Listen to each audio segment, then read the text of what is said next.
ঐতিহাসিক জজ খেলপথাৰৰ মুকলি বিহুত উপস্থিত থকা আজিৰ বিহু পতাকা উত্তোলক বিশিষ্ট গীতিকাৰ কৃতিকমল ভূঞা ডাঙৰীয়া, আমাৰ মাজত উপস্থিত থকা সদৌ অসম ছাত্ৰ সন্থাৰ সন্মানীয় সাধাৰণ সম্পাদক সমীৰণ ফুকন ডাঙৰীয়া, সদৌ অসম ছাত্ৰ সন্থাৰ সন্মানীয় মুখ্য উপদেষ্টা ডক্টৰ সমুজ্জ্বল কুমাৰ ভট্টাচাৰ্য ডাঙৰীয়া তথা কেন্দ্ৰীয় সমিতিৰ বিষয়ববীয়া কৰ্মকৰ্তাসকল, এই অনুষ্ঠানটোৰ মূল উদ্যোক্তা সদৌ গুৱাহাটী ছাত্ৰ সন্থাৰ সন্মানীয় সভাপতি কমল মহন্ত ডাঙৰীয়া, সন্মানীয় সাধাৰণ সম্পাদক প্ৰাঞ্জল ডেকা প্ৰমুখ্যে বিষয়ববীয়া কৰ্মকৰ্তাসকল, ইয়াত আহি সমবেত হোৱা গুৱাহাটীৰ বিভিন্ন প্ৰান্তৰ লগতে অসমৰ বিভিন্ন প্ৰান্তৰ আমাৰ শ্ৰদ্ধাৰ ৰাইজ, সংবাদ মাধ্যমৰ সন্মানীয় বন্ধু বান্ধৱীসকল আৰু ছাত্ৰ সন্থাৰ কৰ্মকৰ্তাসকল, পাতনিতে আপোনালোক আটাইলৈকে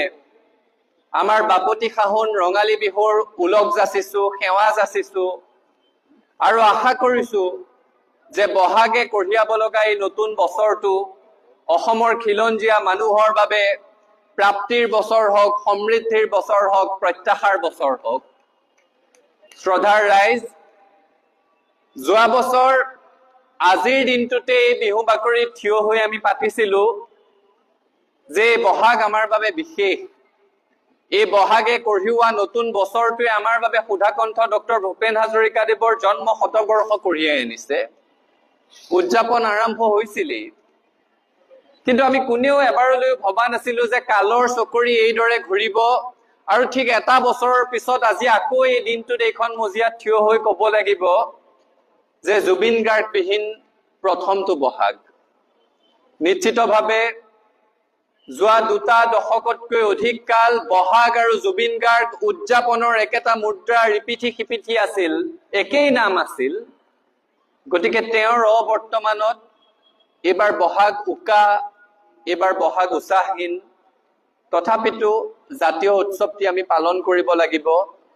পাতনিতে দুয়োগৰাকী শিল্পীলৈ আন্তৰিক শ্ৰদ্ধাঞ্জলি নিবেদিছো আৰু যোৱা বহাগৰ পৰা এই চ'তলৈকে আমাৰ মাজৰ পৰা হেৰাই যোৱা প্ৰতিগৰাকী শিল্পী, প্ৰতিগৰাকী পুৰোধা অসমীয়াক আমাৰ শ্ৰদ্ধা জ্ঞাপন কৰিছো। এই বহাগৰ বতৰত সেই জ্যেষ্ঠসকলক সুঁৱৰি কেইটামান মনৰ কথা পাতিব বিচাৰিছো। আমি প্ৰতি বছৰে বিহুৰ দিনটোত এটা কথাৰ পুনৰাবৃত্তি কৰো, চৰ্বিত চৰ্বণ কৰো আৰু আজিও দোহাৰাৰ প্ৰয়োজন আছে। সেই কথাটো হৈছে যে এটা উৎসৱ ৰাতিটোৰ ভিতৰতে এটা জাতিৰ জাতীয় উৎসৱ নহয়। বিহুৱে অসমৰ জাতীয় উৎসৱৰ ৰূপ পৰিগ্ৰহ কৰিবলৈ বহু শতিকা পাৰ হ'ব লগা হৈছে, বহু ঘাত প্ৰতিঘাতৰ মাজেৰে আহিব লগা হৈছে। বিহুৱে অসমৰ জাতীয় জীৱনৰ উত্থান পতন সংগ্ৰামৰ জীয়া কাহিনীবোৰৰ সাক্ষী হৈছে। যি ধৰণেৰে অসমীয়া জাতিটো আৰ্য অনাৰ্য মংগোল অষ্ট্ৰিক আলপাইন সকলোৰে সমিল মিলেৰে সৈতে সৃষ্টি হৈছে, সেই ধৰণেৰে আমাৰ জাতীয় উৎসৱ বিহুটিও এই সকলো নৃগোষ্ঠীৰ উপাদান সমল বুটলি বুটলি আজিৰ এই ৰূপটো পাইছেহি। আজি গৰু বিহু, আমি গৰু গা ধুৱাওঁ, গৰু গা ধুৱাই মাখিয়তী দীঘলতিৰে কোবাওঁ, বছৰটোৰ কাৰণে কুশল কামনা কৰো, লাও খা বেঙেনা খা গাই বছৰটোৰ কাৰণে দীৰ্ঘায়ু কামনা কৰো। এই পৰম্পৰাবোৰ ক'ৰ পৰা আহিছে? এই যে আমি গৰুটো গা ধুৱাওঁ, বিশেষজ্ঞসকলে কয় এয়া আৰ্য পৰম্পৰা। আকৌ মাখিয়তী দীঘলতিৰে কোবাই কুশল কামনা কৰা পৰম্পৰাটো অনাৰ্য সংস্কৃতিৰ ফচল বুলি কয়। এই লাও বেঙেনা খেতিসমূহ অসমত পোনতে অষ্ট্ৰিকসকলে আৰম্ভ কৰিছিল বুলি কোৱা হয়। আমাৰ সংস্কৃতিত গীতৰ সংযোজন ঘটোৱাত আলপাইনসকলৰ বিশেষ ভূমিকা আছে বুলি কোৱা হয়। অৰ্থাৎ সকলো জাতি জনগোষ্ঠীৰ নৃগোষ্ঠীৰ সমল বুটলি বুটলি বিহুটোৱে আজিৰ এই স্বকীয় ৰূপ পাইছেহি আৰু এই বিহুটোকে লৈ জাতিটোৱে বিশ্বৰ দৰবাৰত মূৰ তুলি থিয় হওঁ, আমাৰ সাংস্কৃতিক স্বাভিমান হিচাপে বিহুটোক দাঙি দেখুৱাই দিওঁ। আৰু সেইকাৰণে আজিৰ এই বাকৰিৰ পৰা পুনৰ এবাৰ দাবী কৰিব বিচাৰিছো যে অসমৰ বিহুটিক ইউনেস্কোৰ ইনটেঞ্জিবল কালচাৰেল হেৰিটেজৰ ভিতৰত অন্তৰ্ভুক্ত কৰিব লাগে। কাৰণ গুজৰাটৰ গৰবা নৃত্য ইনটেঞ্জিবল কালচাৰেল হেৰিটেজ, উত্তৰ ভাৰতৰ ৰামলীলা ইনটেঞ্জিবল কালচাৰেল হেৰিটেজ, উত্তৰ প্ৰদেশৰ মহাকুম্ভ মেলা এই অস্পৰ্শনীয় সাংস্কৃতিক ঐতিহ্যৰ ভিতৰত পৰে, মণিপুৰৰ সংকীৰ্তন ইনটেঞ্জিবল কালচাৰেল হেৰিটেজ, কেৰেলাৰ আধ্যাত্মিক নৃত্য মুদিয়েট্টুক তাত অন্তৰ্ভুক্ত কৰা হ'ল। তেনে প্ৰেক্ষাপটত অসমীয়া জাতিৰ স্বাভিমান, অসমীয়া জীৱনৰ ৰূপৰেখা, বিহু সংস্কৃতি আৰু ভাওনা সংস্কৃতিকো ইনটেঞ্জিবল কালচাৰেল হেৰিটেজৰ অন্তৰ্ভুক্ত কৰিবলৈ চৰকাৰে ব্যৱস্থা ল'ব লাগে বুলি আজিৰ এই মজিয়াৰ পৰাই পুনৰবাৰ দাবী উত্থাপন কৰিছো। শ্ৰদ্ধাৰ ৰাইজ, জাতি এটাৰ যি ধৰণেৰে জাতীয় উৎসৱ থাকে, এটা জাতিয়ে ইতিহাসৰ পাতেৰে পাৰ হৈ হৈ আহোঁতে আহোঁতে এটা জাতীয় চৰিত্ৰ পৰিগ্ৰহ কৰে। আমাৰ অসমীয়া জাতিৰ জাতীয় চৰিত্ৰ কি, সেই কথাবোৰ আজিকালি অলপ ধাৰণা সলনি কৰি আমি পাতিবৰ কিন্তু সময় আহিছে। আমাৰ জাতীয় চৰিত্ৰৰ কথা পতাৰ লগে লগে আমি কিছুমান এনেকুৱা নেতিবাচক কথা পাতো, যিবোৰ কথা ক'ৰ পৰা সমাজ জীৱনত ঠাই পালে আমি নিজে ভাবি নাপাওঁ। আমি সততে শুনি আহো, ডাঙৰ হোৱালৈকে সৰুৰে পৰা শুনিছো যে অসমীয়া আমি এলেহুৱা। কোনে ক'লে আমি এলেহুৱা? যিটো জাতিয়ে ৰাতিৰ ভিতৰত গড় বান্ধি মোগলক প্ৰতিৰোধ কৰিব পাৰে, সেই জাতিটো কেনেকৈ এলেহুৱা হ'ব পাৰে? যিটো জাতিয়ে বনৰীয়া হাতীক বশ কৰি পোহনীয়া কৰিব পাৰে, সেইটো জাতি কি ধৰণেৰে এলেহুৱা হ'ব পাৰে? যিটো জাতিৰ অতীতত কোবাল সোৱণশিৰীৰ বুকুৰ পৰা সোণ বুটলি ৰাজঘৰৰ ৰাজকোষ চহকী কৰিছিল, সেই জাতিটো এলেহুৱা হ'বই নোৱাৰে। এই কথাবোৰ লিখিবও নালাগে, পাতিবও নালাগে, কোনোবাই শিকালেও শুধৰাই দিব লাগে। আকৌ আমি এটা কথা সচৰাচৰ শুনি থাকো, অসমীয়া মানুহে বেপাৰ কৰিব নাজানে। আমি সকলোৱে শুনিছো, এইটো কথা শুনি শুনিয়ে ডাঙৰ হৈছো। এই আমাৰ অসমীয়া মানুহে আৰু কি বেপাৰ কৰিব, ঠগ খাব, বেপাৰ কৰিব নাজানে। কোনে আমাৰ মূৰত সুমুৱাই দিলে অসমীয়াই বেপাৰ কৰিব নাজানে বুলি? আমাৰতো অতীতৰ যিসকল পুৰুধা ব্যক্তি আছিলে, আমাক বেপাৰ বাণিজ্যৰ পথ প্ৰদৰ্শন কৰি থৈ গৈছে।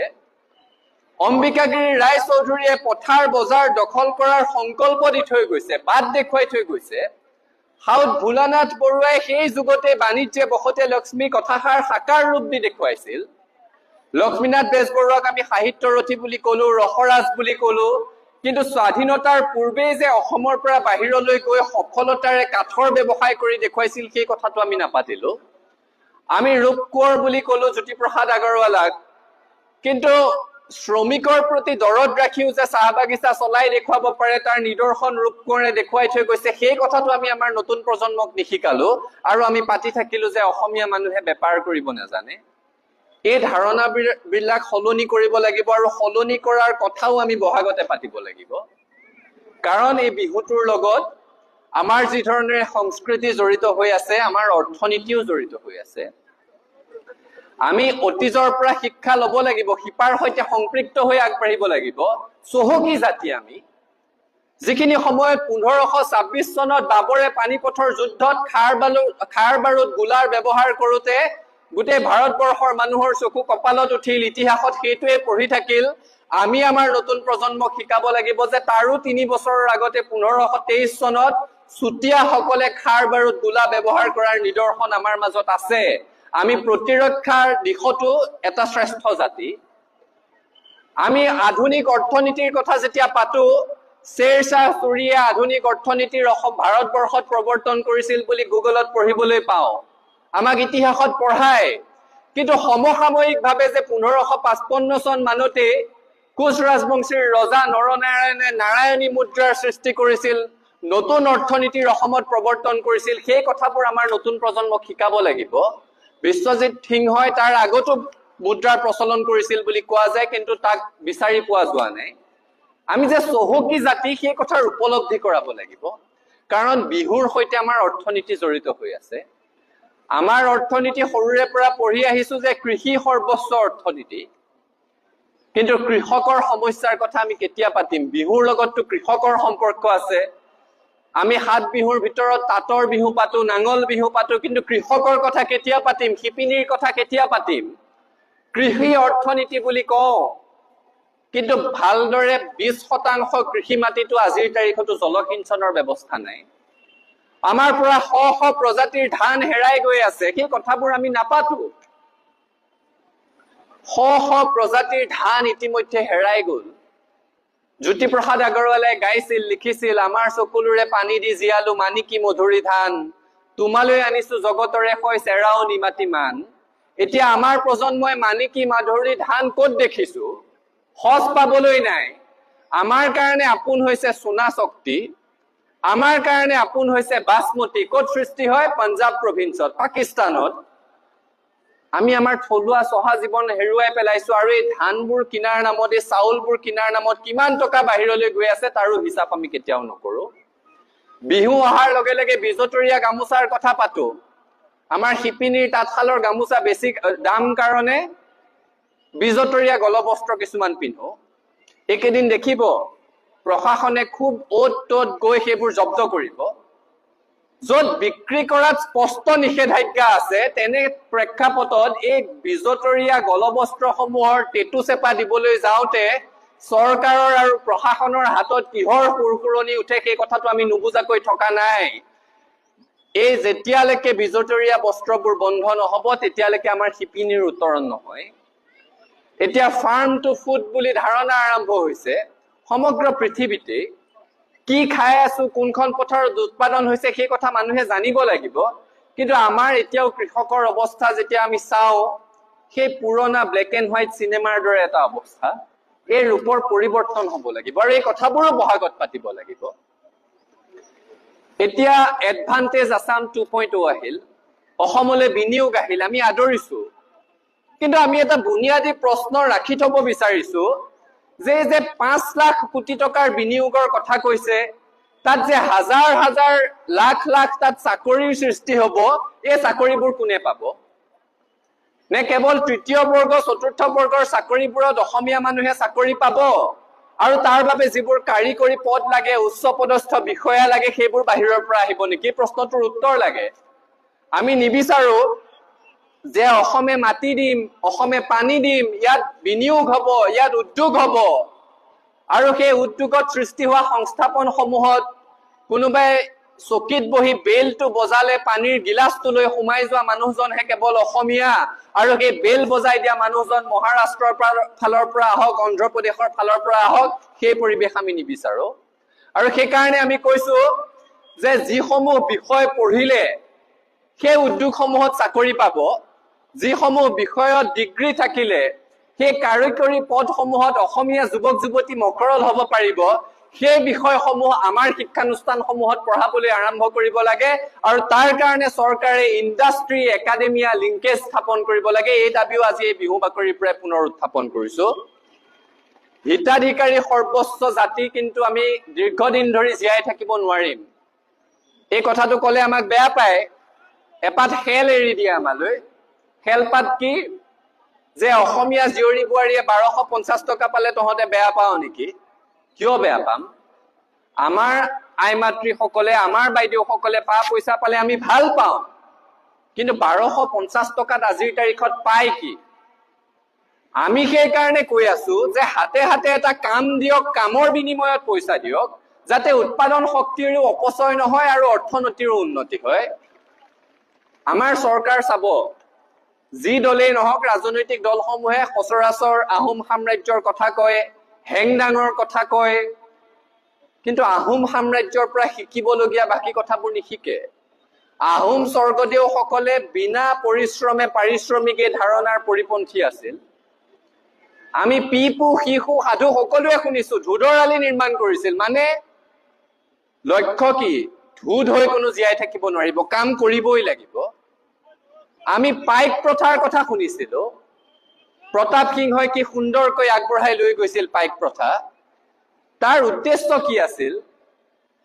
দায়িত্ব ভিত্তিক গোট সৃষ্টি কৰিছিল। কোনোবাই ৰান্ধনীশালৰ দায়িত্ব ল'ব, কোনোবাই হাতীৰ দায়িত্ব ল'ব, কোনোবাই গোলা বাৰুদৰ দায়িত্ব ল'ব, সকলোৱে দায়িত্ব ল'ব, আৰু দায়িত্ব পালন কৰাৰ বাবে দুকুৰাকৈ গা মাটি পাইছিল খেতি খোলা কৰিবলৈ, অৰ্থাৎ কামৰ বিনিময়ত সম্পদ, আৰু সম্পদৰ জৰিয়তে অৰ্থনীতিৰ উত্তৰণ।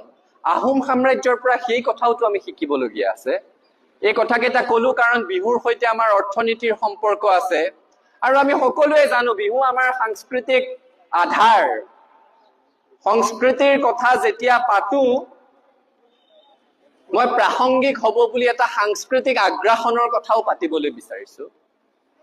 আমি বহিৰাগতৰ আগ্ৰাসনৰ কথা পাতো, বাংলাদেশীৰ বিৰুদ্ধে জাতিটোৱে যুঁজি আছো, কিন্তু সাংস্কৃতিক আগ্ৰাসনৰ কথাও আমি পাতিব লাগিব। আমি ক'ৰ পৰা ক'লৈ গৈ আছো সেই বাটটো ইয়াত আমি বিশ্লেষণ কৰিব লাগিব। আমাৰ অসমৰ মানুহক শিৱ আৰাধনা কৰিবলৈ কোনোবাই শিকোৱাৰ প্ৰয়োজন আছে নেকি? আমাৰ যোগিনী তন্ত্ৰত শিৱ আৰাধনাৰ কথা আছে, কালিকা পুৰাণত শিৱ আৰাধনাৰ কথা আছে। আমাৰ জনজাতিসমূহে, আমাৰ সোণোৱাল কছাৰীসকলে বাইথৌ বুলি কয়, বড়ো কছাৰীসকলে বাথৌ বুলি কয়, ৰাভাসকলে লংগা বুঢ়া বুলি কয়, ডিমাচাসকলে চিব্ৰা বুলি কয়, তিৱাসকলে ফা মহাদেউ বুলি কয়। এয়া কাৰ আৰাধনা কৰে? দেৱাদিদেৱৰ আৰাধনা কৰে। আজিও দেওশাল মন্দিৰত তিৱা ভাষাত মন্ত্ৰোচ্চাৰণ কৰা হয়। আমাৰ মানুহকতো শিৱ আৰাধনা কৰিবলৈ অসমীয়া মানুহক শিকাব নালাগে, কিন্তু আমি ক্ৰমশ আমাৰ শিপাৰ সৈতে সম্পৰ্ক থকা এই আধ্যাত্মিক চেতনাবোৰ পাহৰি গৈছো। আৰু এতিয়া আপোনালোকে মন কৰিব, শাওণ মাহ অহাৰ লগে লগে দেওবাৰে শনিবাৰে গধূলি আমাৰ অসমীয়া নতুন প্ৰজন্মটো মহাদেৱক বিচাৰি খোলা ট্ৰাকত ডিজে গীত বজাই ভোজপুৰী নৃত্যৰ তালে তালে নাচি নাচি মহাদেৱক বিচাৰি যাব লগা হৈছে। ক'ৰ পৰা আহিছে এই পৰম্পৰা? এয়া ধৰ্মীয় অনুভূতিৰ কথা নহয়, এয়া স্পষ্ট সাংস্কৃতিক আগ্ৰাসন। আমাক শিৱ আৰাধনা কৰিব শিকাব নালাগে। অসমৰ মুছলমান সম্প্ৰদায়েও এই কথাটো নিজৰ মাজত চিন্তা চৰ্চা কৰা ভাল, যে আমাৰ অসমৰ মুছলমানক আৰবীয় ৱাহাবী সংস্কৃতিয়ে ক্ৰমশ গ্ৰাস কৰিব আৰম্ভ কৰিছে নেকি? ইয়াততো ইছলামৰ শিপা বহু শ বছৰ পুৰণি। তাৰ পাছতো ডাঙৰ ডাঙৰ ধৰ্ম সভাবোৰত তাৰকা বক্তাবোৰক বাংলাদেশৰ পৰা মাতি আনে, তাৰকা বক্তাবোৰক উত্তৰ ভাৰতৰ পৰা মাতি আনে। তেওঁলোকে কি বুজিব অসমৰ শিপাৰ সৈতে থকা সম্পৰ্ক? তেওঁলোকে কি বুজিব আমাৰ অসমীয়া মুছলমান মহিলাই সূতা কাটি চাদৰ মেখেলা সৃষ্টি কৰাৰ কথা? তেওঁলোকে কি বুজিব যে অসমত জিকিৰ জাৰিৰ দৰে সমৃদ্ধ পৰম্পৰা আছে, য'ত মোৰ মনত ভেদভাৱ নাই বুলি শিকোৱা হয়? গতিকে সাংস্কৃতিক আগ্ৰাসনৰ পৰা আমি হিন্দু মুছলমান সকলোৱে কিন্তু সচেতন হ'ব লাগিব। কাতি বিহুত তুলসীৰ তলত নাম এফাকি গাবৰ কাৰণে শিশু বিচাৰি পোৱা নাযায়, কিন্তু সেই কিশোৰী ডাঙৰ হৈ আজিকালি অসমৰ কলেজত, অসমৰ বিশ্ববিদ্যালয়ত হেলোইন নাইট উদযাপন কৰে। আমি ক'ৰ পৰা ক'লৈ গৈ আছো তাৰ ৰূপৰেখা আমি ইয়াতে আঁকিব লাগিব। আৰু সাংস্কৃতিক আগ্ৰাসনে মনস্তাত্ত্বিক আধিপত্যৰ সৃষ্টি কৰে। এই কথা মনত ৰাখিব। ইংৰাজীত ক'বলৈ গ'লে it's a green corridor from cultural aggression to psychological dominance.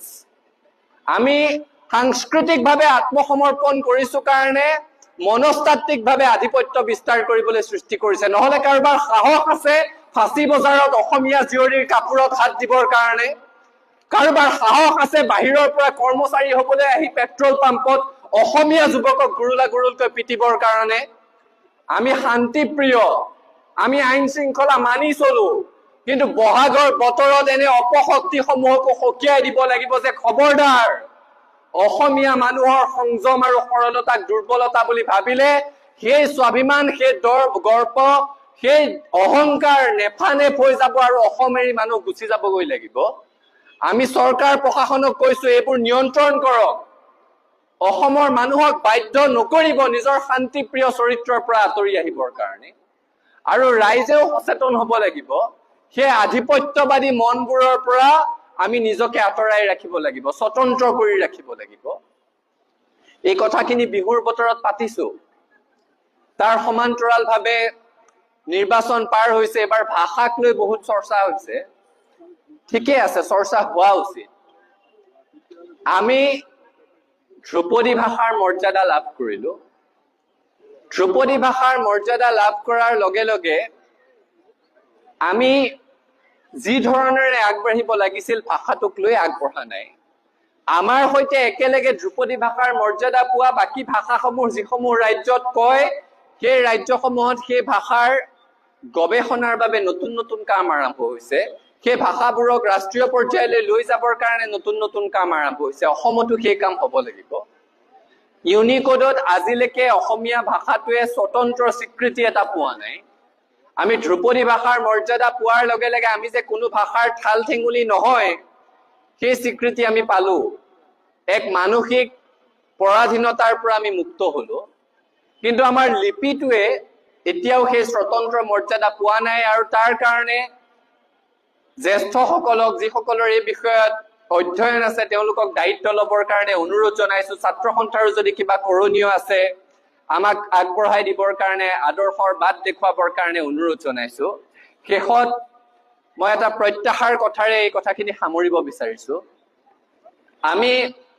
আমাক প্ৰায়ে কয় আমি আন্দোলন কৰা সংগঠন আগতে মন বেয়া কৰিছিলো ক'লে আজিকালি গৌৰৱেৰে কওঁ যে হয় আমি আন্দোলন কৰা সংগঠন আৰু আন্দোলন কৰিম একবিংশ শতিকাৰ দুটা দশক পাৰ হৈ যোৱাৰ পাছত এতিয়া আন্দোলনৰ পৰিভাষা সলনি হ'ব লাগিব এই জজ ফিল্ডৰ এইখন মুকলি বিহুৰ ঐতিহ্য আমি জানো যিখিনি সময়ত ঐতিহাসিক অসম আন্দোলনৰ সময়ত আতিশয্য জাপি দিয়া হৈছিল ৰাজপথৰ কাৰ্যসূচী এক প্ৰকাৰ নিষেধ কৰা হৈছিল সেইখিনি সময়ত গোটেই গুৱাহাটীৰ বিহু সন্মিলনী সমূহে একেলগে সমদল বাহিৰ কৰিছিল কি আছিল সেয়া এটা সাংস্কৃতিক আন্দোলন তাৰ পাছত অসম চুক্তিৰ পাছত ইয়াকে মুকলি বিহুৰ ৰূপ দিয়া হ'ল এই ধৰণৰ সাংস্কৃতিক আন্দোলনো আমাক লাগিব আমাক সাংস্কৃতিক বৌদ্ধিক আধ্যাত্মিক সকলো ক্ষেত্ৰতে আন্দোলন লাগিব আৰু তেনে শৈক্ষিক আন্দোলন সদৌ অসম ছাত্ৰ সন্থাই যোৱাটো বছৰৰ পৰা আৰম্ভ কৰিছো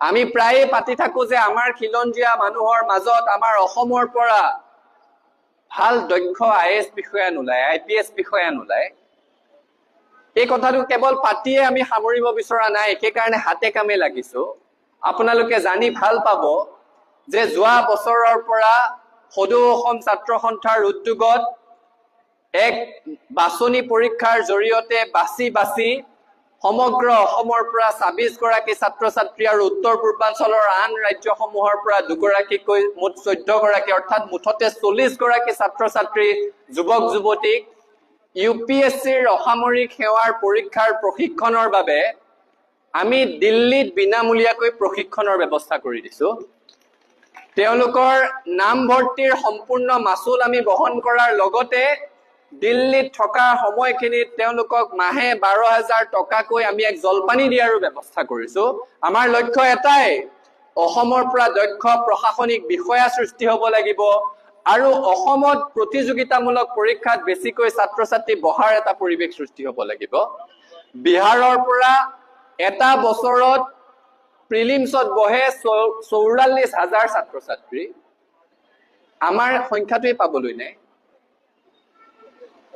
তামিলনাডুৰ পৰা ২৫,০০০ পৰীক্ষা দিছে ২৪ চনত ৫৫৭ গৰাকীয়ে মেইনছ উত্তীৰ্ণ হৈছে আৰু ৫০ গৰাকীতকৈ বেছি তেওঁলোকে ইউপিএছচিত স্থান লাভ কৰিছে গতিকে আমি সেই পৰিৱৰ্তনৰ দিশেৰেও আগবাঢ়িব বিচাৰিছো এই শৈক্ষিক সাংস্কৃতিক বৌদ্ধিক আন্দোলন আগবঢ়াই লৈ যোৱাৰ ক্ষেত্ৰতো অসমবাসী ৰাইজৰ অভিভাৱকত্ব কামনা কৰিছো আজিৰ এই বাকৰিখনতে অসমৰ বিদেশী সমস্যাৰ সমাধানৰ পৰা আৰম্ভ কৰি খিলঞ্জীয়া মানুহক সাংবিধানিক ৰক্ষা কৱচ প্ৰদানলৈকে ছাত্ৰ সন্থাই আগবঢ়াই লৈ যোৱা প্ৰতিটো সংগ্ৰামত আপোনালোকৰ আশীৰ্বাদ কামনা কৰিছো আৰু বহাগৰ বতৰত ঘৰে ঘৰে লাৰু পিঠাপনা থাকিবই সেইবোৰ খাই আমাৰ মুখ মিঠা হ'বই গতিকে জাতিটোৰ কাৰণে প্ৰয়োজন বুলি ভাবা কেইটামান তিতা টেঙা কথাও আপোনালোকৰ সৈতে পাতিলো কিবা ভুল ভ্ৰান্তি হলে নিজ গুণে ক্ষমা কৰিব বুলি আশা কৰিলো আৰু কোনোবা অকাল কুষ্মাণ্ডই সমালোচনা কৰিলেও পুনৰ দৃঢ়তাৰে কম যে বহাগৰ বতৰত শিপাৰ সৈতে সম্পৰ্কিত এই কথাবোৰ আমি পাতিবই লাগিব কাৰণ সুধাকণ্ঠ ডক্টৰ ভূপেন হাজৰিকাই কৈ থৈ গৈছে যে বহাগ মাথো এটি ঋতু নহয় বহাগ এটি মাহ অসমীয়া জাতিৰ ই আয়ুস ৰেখা গণজীৱনৰ ইশা ধন্যবাদ জয় আই অসম